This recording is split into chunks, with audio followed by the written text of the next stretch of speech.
जय Hind and welcome you all on the platform of आश्रम academy. देखिए, मैं आप लोगों को प्लेट टेक्टोनिक थ्योरी करवा रहा था, जिसका ये वीडियो लेक्चर नंबर 2 है। प्लेट टेक्टोनिक का ऐसे ये वीडियो लेक्चर देखा जाए तो ये 10वां लेक्चर है हमारा ज्योग्राफी का ये सीजन चल रहा है, जिसमें कि हम लोग ये 10वां वीडियो बनाने वाले हैं। तो और ये प्लेट टेक्टोनिक थ्योरी का जो है, ये प्लेट टेक्टोनिक थ्योरी का वीडियो नंबर 2 है। और कल की वीडियो में हम आपको बताए थे कि प्लेट टेक्टोनिक थ्योरी होता क्या है, यानी कि ये प्लेट टेक्टोनिक सिद्धांत जो है, ये जो थ्योरी है, ये क्या है, इससे क्या फायदा होता है, ये हमें क्या बतलाता है। ठीक है। और हम बताए थे कि पृथ्वी का जो मैकेनिकल पार्ट, जो भूमि को जो बांटा गया है, आंतरिक संरचना को, वो कुछ मैकेनिकल पार्ट्स में वो इस टाइप से बांटा गया है। ऊपर का जो हम जिसे क्रस्ट बोलते थे, तो क्रस्ट और अपर मेंटल को मिलाकर के लिथोस्फीयर बना है। फिर नीचे वाला जो पार्ट था मेंटल, लोअर मेंटल, उसे स्टेनोस्फीयर, और उसके नीचे वाला जो पार्ट था उसे मीजोस्फीयर। इस टाइप से ये 3 भागों में बांटा गया है। ये सब हम आपको बताए थे। और कल बताए थे कि प्लेट टेक्टोनिक सिद्धांत जो था, प्लेट विवर्तनिक सिद्धांत, ये क्या बताता है। तो यह साइंटिफिक रूल से, वैज्ञानिक स्वरूप से हमें यह बतलाता है कि महाद्वीप विस्थापन कैसे होता है, 2 महाद्वीप अलग कैसे होता है, जैसे एशिया यूरोप, या फिर एशिया यूरोप कैसे अलग हुआ, अफ्रीका से अलग कैसे हुआ, ये सब जुड़े हुए थे तो सब अलग कैसे हुआ, 2 महाद्वीप 2 कॉन्टिनेंट वो अलग कैसे होता है, ये बतलाता है। और यही यही थ्योरी हमें बतलाता है कि भूकंप जो है, भूकंप, ज्वालामुखी का उद्भव, पर्वत का निर्माण कैसे होता है, ये सब चीज़ के बारे में बताता है। और वो किस रूप में बताता है, तो वैज्ञानिक के रूप में समझाता है। एक साइंटिफिक तौर से यह सिद्धांत हम लोगों को बतलाता है कि ये सब क्रिया कैसे होता है, ये विस्थापन, महाद्वीप का विस्थापन, भूकंप, ज्वालामुखी, ये सब, या पर्वत का निर्माण होता है तो कैसे होता है, वो सारा चीज हमें प्लेट टेक्टोनिक थ्योरी के द्वारा समझ में बिल्कुल बढ़िया से आ जाता है। ठीक है। ये सब मैं आप लोगों को कल करवा चुका था। साथ ही साथ ये भी बताया था कि पृथ्वी की स्थल मंडल जो है, वो लिथोस्फीयर बहुत से भागों में बटा हुआ है, ये आपको पता भी है। ये बताने वाली क्या बात है, ये जो पृथ्वी का जो स्थल मंडल है, लिथोस्फीयर है, वो बहुत सारा भागों में बटा हुआ है। बटा है कि नहीं, इधर से देखिए तो उत्तरी अमेरिका, नीचे दक्षिणी अमेरिका, यहाँ पे यूरोप, अफ्रीका, एशिया, इस तरीके से बटा हुआ है। ओशिनिया यहाँ पर।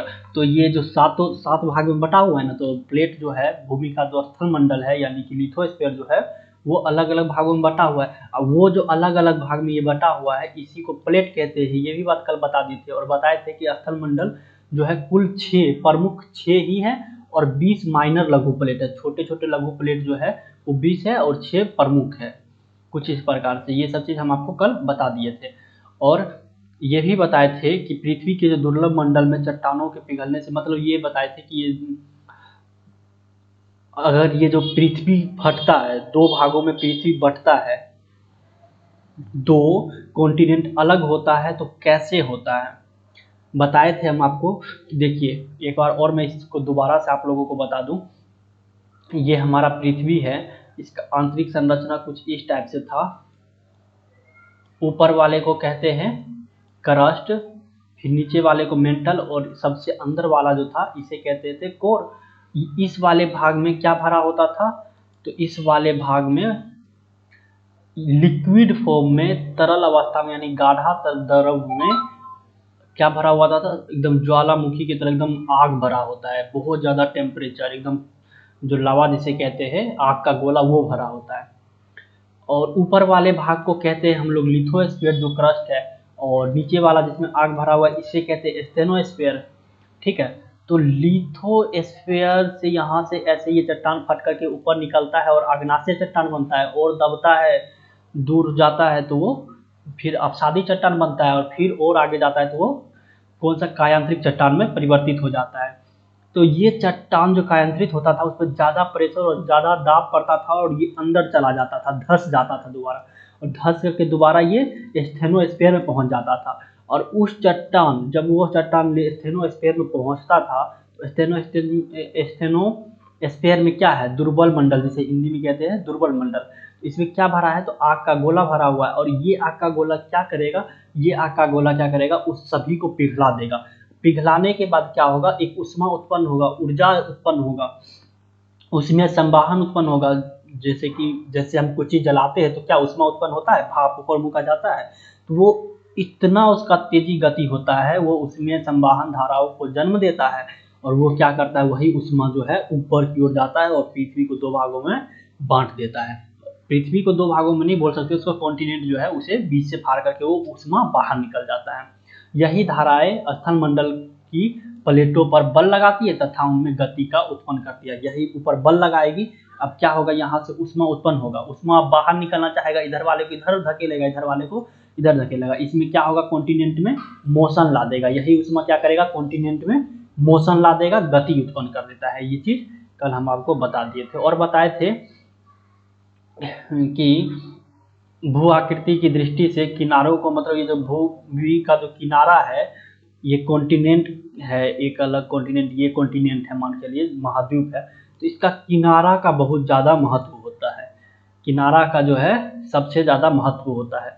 ये एक दूसरे से टकराएगी, ये एक दूसरे से दूर जाएगी, ये एक दूसरे के समांतर रहेगी। तो भू आकृति दृष्टि से प्लेट के किनारे सर्वाधिक महत्वपूर्ण क्षेत्र होते हैं, क्योंकि इन्हीं क्षेत्रों में प्लेट एक दूसरे से टकराती है या दूर जाती है या एक दूसरे के समांतर चलती है। ठीक है, ये सारी बातें बता चुके थे। इन प्लेटों की सापेक्षिक गति के कारण, एक मिनट,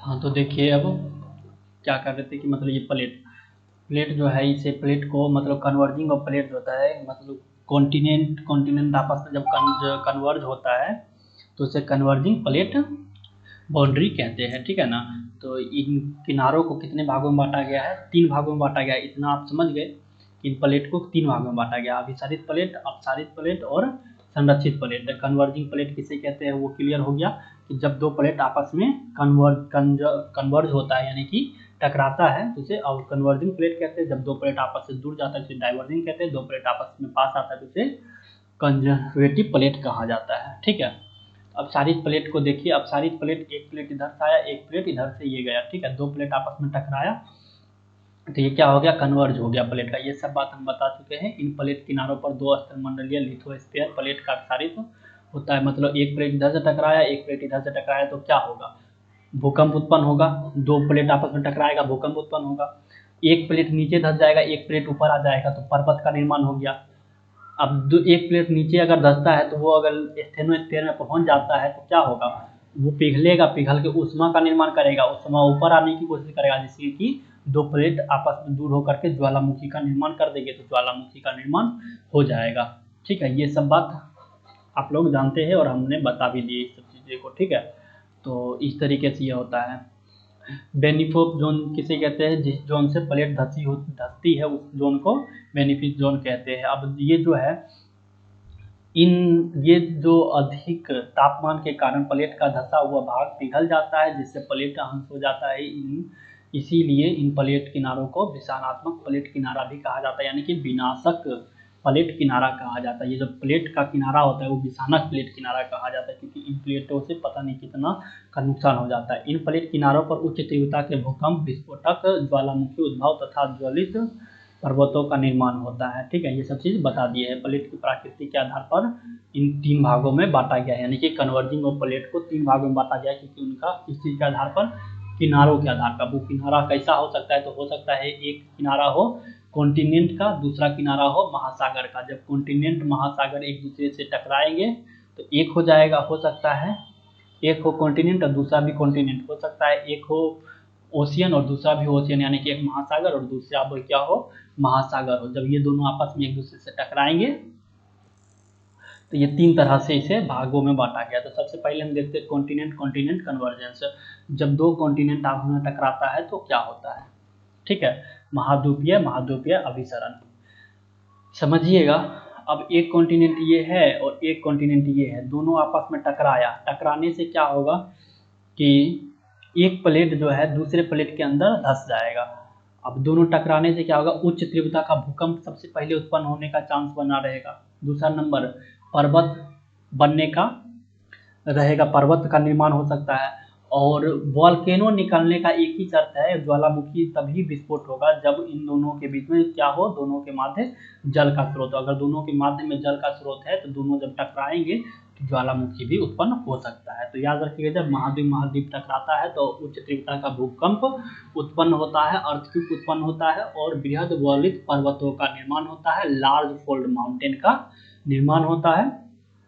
साथ ही ज्वालामुखी विस्फोट होने का चांस रहता है अगर इन दोनों प्लेट के माध्य में बीच में जल का स्रोत है। तो देखिए, इंडियन प्लेट और यूरेशियन प्लेट जब टकराया था तो हिमालय का निर्माण किया था। अफ्रीकन प्लेट और यूरेशियन प्लेट जब टकराया था तो कन्वर्जेंस का निर्माण, ये जब कन्वर्जन हुआ था तो एलैप्स का निर्माण किया था। एलैप्स प्लेट यानी एलैप्स माउंटेन का निर्माण हुआ था। हिमालय माउंटेन का निर्माण किन दोनों प्लेट का टकराने से हुआ है, तो इंडियन प्लेट और यूरेशियन प्लेट। इंडियन प्लेट और यूरेशियन प्लेट जब आपस में टकराए थे तो किस चीज का निर्माण किए थे, हिमालय का निर्माण किए थे, ठीक है ना।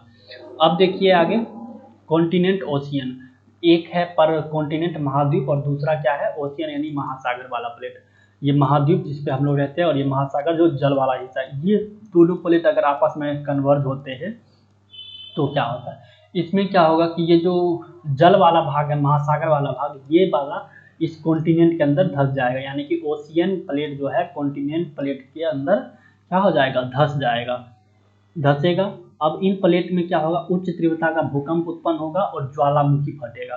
क्या होगा, उच्च तीव्रता का भूकंप होगा और ज्वालामुखी का विस्फोट होगा। क्यों, क्योंकि यहाँ पे जल का स्रोत बहुत ज़्यादा बढ़िया है, टकराने से भूकंप हुआ, जल का स्रोत बढ़िया है, पिघलेगा, ऊपर जाके वो ज्वालामुखी निर्माण कर देगा, ठीक है ना। मुख्य तथा वलित पर्वतों का भी निर्माण होता है इन्हीं में।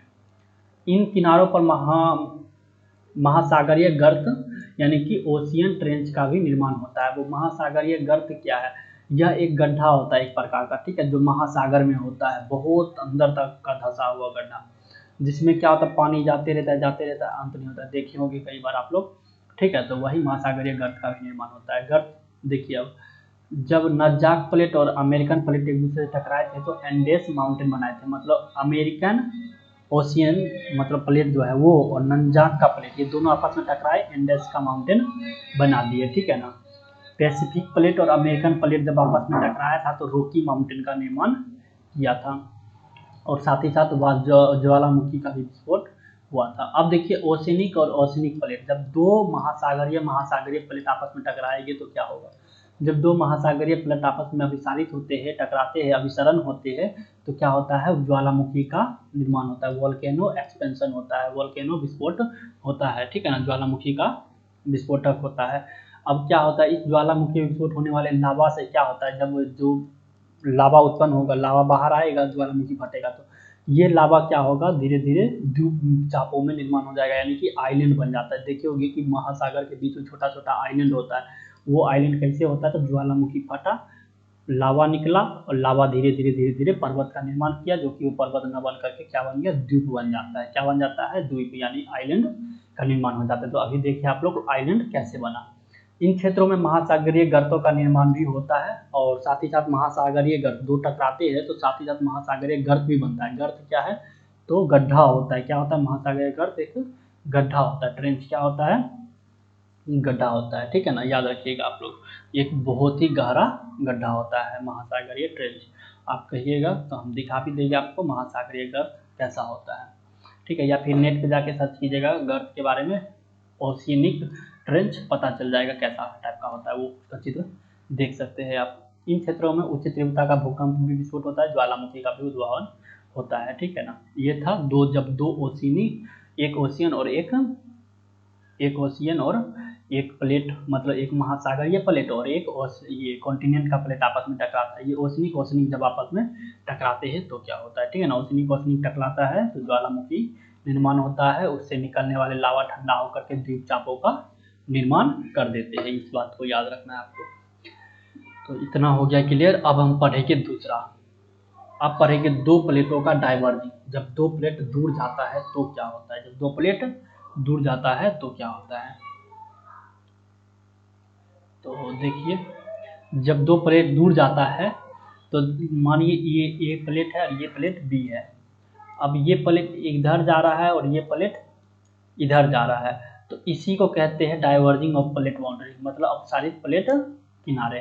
जब दो प्लेट एक दूसरे से दूर जाते हैं। इन प्लेट के किनारों पर दो प्लेट एक दूसरे के विपरीत दिशा में गति करती है, जिसके कारण अपसारित प्लेट किनारों का निर्माण होता है। अपसारित प्लेट किनारों का निर्माण होता है। एक प्लेट ये है, एक प्लेट ये है, दोनों क्या कर रहा है, ऐसे ऐसे दूर जा रहा है, तो अपसारित प्लेट किनारों का निर्माण होता है। ठीक है।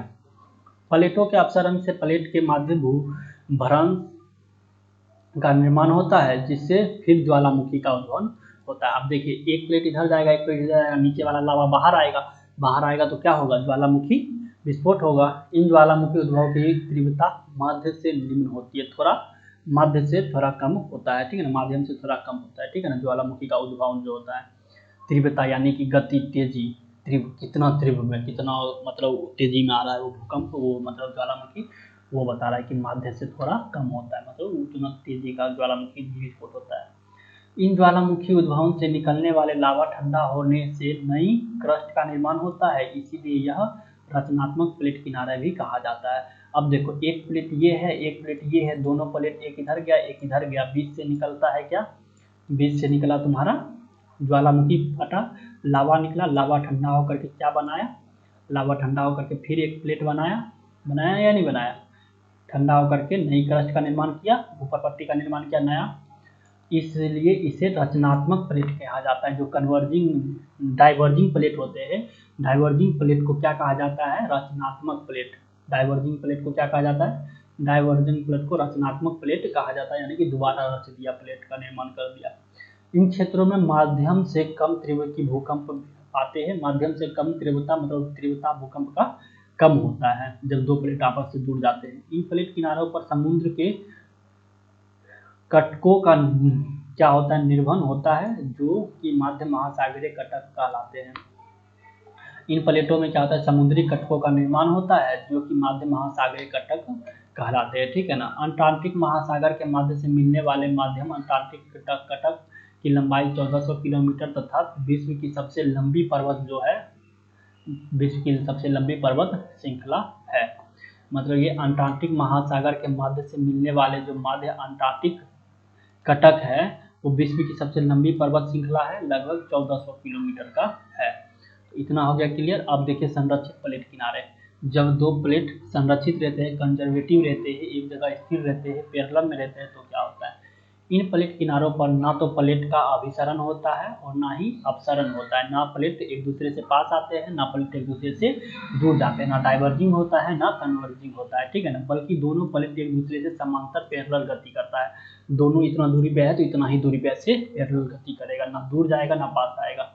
इन क्षेत्रों में प्लेट की गति के कारण भ्रंश घाटियों का निर्माण होता है। भ्रंश घाटियों का निर्माण होता है। माध्य से निम्न तीव्रता के भूकंप आते हैं, बहुत ही निम्न तीव्रता का भूकंप आता है, बहुत कम, मतलब भूकंप का जो तेजी होता है बहुत कम होता है, पर यह ज्वालामुखी उत्पन्न नहीं होता। इसमें क्या होता है, ज्वालामुखी विस्फोट नहीं होता है।